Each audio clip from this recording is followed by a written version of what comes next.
Good evening. Ferguson, Missouri, the scene of so much violence, is back in the news tonight because the top officials there today came out to say they are worried about trouble and asked for the news media's help in appealing for calm. They're worried about public reaction if a grand jury does not indict a white police officer in the shooting death of an unarmed black man.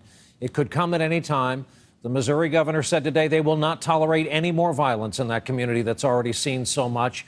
The problem is, whatever you think of this case, the legal standard for an indictment is difficult. That may be why so many people appear to be planning for a bad outcome there. It's where we begin tonight with NBC's Ron Allen in Ferguson.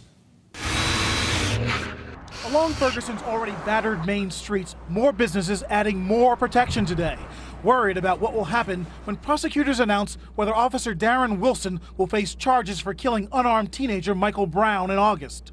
You really think there's going to be a need for this? We're preparing for the worst and hoping for the best.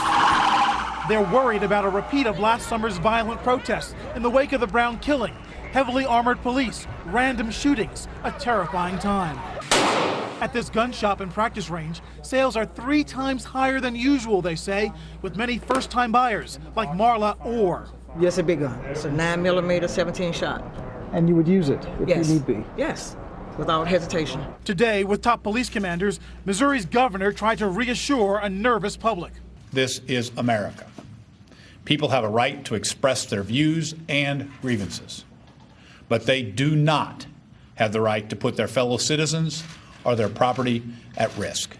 He said 1,000 officers had been trained to deal with any disturbance. The National Guard will be on standby, and officers statewide on alert.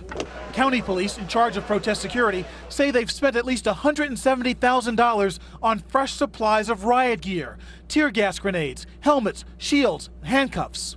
Protest organizers who blame police for the violence want 48 hours warning before any grand jury announcement, and safe zones for protesters to gather.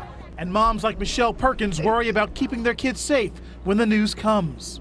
If history is any indication of what's going to happen when this verdict or, this announcement comes down, it's going to be pandemonium.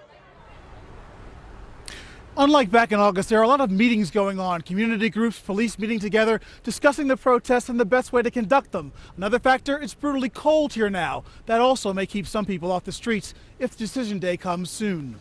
Brian? We'll hope for the best during a troubling time. Ron Allen starting us off Ferguson, Missouri tonight. Ron.